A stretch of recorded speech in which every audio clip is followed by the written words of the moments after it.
Þá er það annar dagskrárliður, Tangabryggja, Hafnarsvæðið Oddeyri, umsókn deiliskipulagsbreytingar. Bæjarfulltrúi Sigurður Óli Sigurðsson tekur til máls. Forseti, ágætu bæjarfulltrúar. Annar liður í fundargerð skipulagsráð dagsett 11. janúar 2017.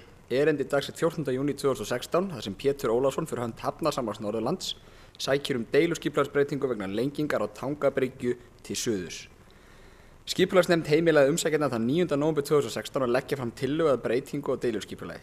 Deiluskipulagsbreytingin var grenndarkynnt frá 11. nóvember og var athugasemdafrestur til 9. desember 2016. Ein umsókn barst. Norðurorka dagsett 16. desember 2016. Á svæðinu eru lagnir allra veitna, vatns, raf og fráveitu nema hitaveitu. Framkvæmdir hafnasamlags verða að taka mið af því og nauðsynlegt að samlagi gangi frá samningi við Norðurorku breytingar eða færslu lagna, greiðslu kostnaðar og svo framvegis. Sumar af lögnunum eru þjónustulagnir fyrir höfnina sjálfa. Skipulagsráð leggur til við bæjarstjórn að deiluskipulagstillagan verði samþykkt og sviðsstjóra skipulagssvið falið að annast gildistöku hennar. Umsækjandi gangi frá samningi samanber umsögn Norðurorku áður en framkvæmdaleyfi verður gefið út.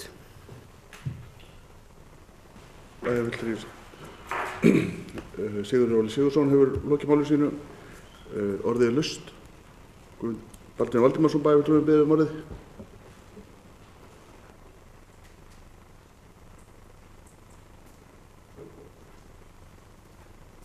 Forseti, ágætu bæjarfulltrúar. Svona örlítið varðandi þetta mál.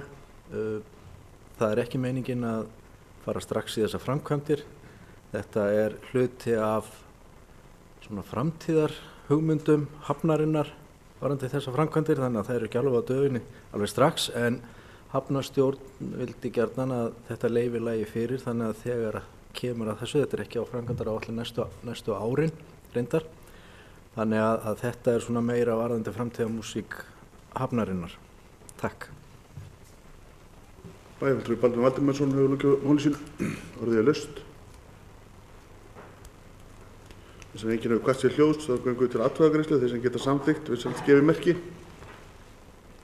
Það er samþykkt samhljóða með 11 atkvæðum.